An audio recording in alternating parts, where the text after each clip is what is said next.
여러분 안녕하십니까? 5세 케이블카 사업이 정부의 제동으로 무산됐지만 다시 불씨를 살리기 위한 움직임이 본격화되고 있습니다. 강원도와 양양군은 소송을 해서라도 사업을 살려보겠다는 입장입니다. 보도 홍석표 기자입니다. 강원도와 양양군이 취할 수 있는 조치는 크게 세 가지입니다. 우선 환경영향평가 부동의 처리에 대해 환경부에 조정을 신청할 수 있고 중앙행정심판위원회에 행정심판을 청구하거나 바로 행정소송으로 갈 수도 있습니다. 강원도와 법조계의 의견을 종합하면 환경부에 다시 조정을 신청하는 건 무의미하고 중앙행심위도 정부 편을 들 공산이 클 것이라는 전망이 우세합니다.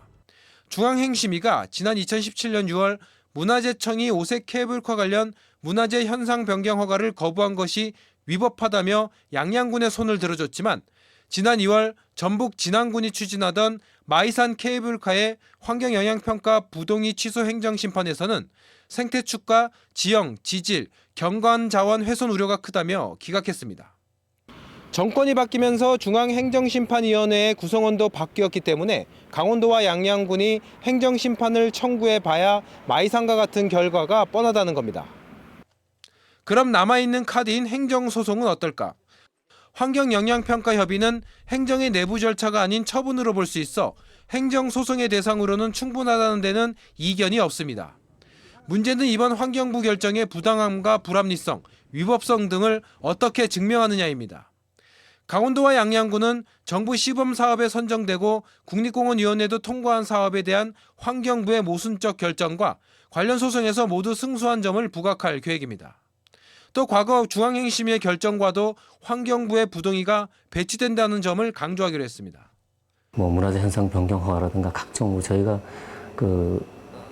사법 절차라든가 이런 데서 하여튼 저희가 모든 법적 적합성 이런 걸 다 또 인정받은 그리고 더더군다나 이제 환경부의 시범 사업입니다. 법조계의 판단은 엇갈립니다.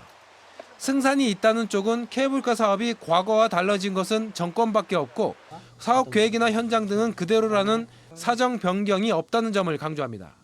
특히 일각에선 설악산 케이블카 사업에 대한 정부의 입장 변화는 전 정권의 측근 인사가 개입되었을 것이라는 막연한 풍문에 기인한 것으로 승소 가능성이 높다고 본다고 전망했습니다. 반면 환경영향평가 심의 과정에서 심각한 사실 왜곡 등의 문제가 없다면 뒤집기가 쉽지 않다는 의견도 만만치 않습니다. 행정심판이든 소송이든 이의를 제기할 수 있는 시일은 부동의 결정 후 90일 이내입니다. 지원뉴스 홍서표입니다.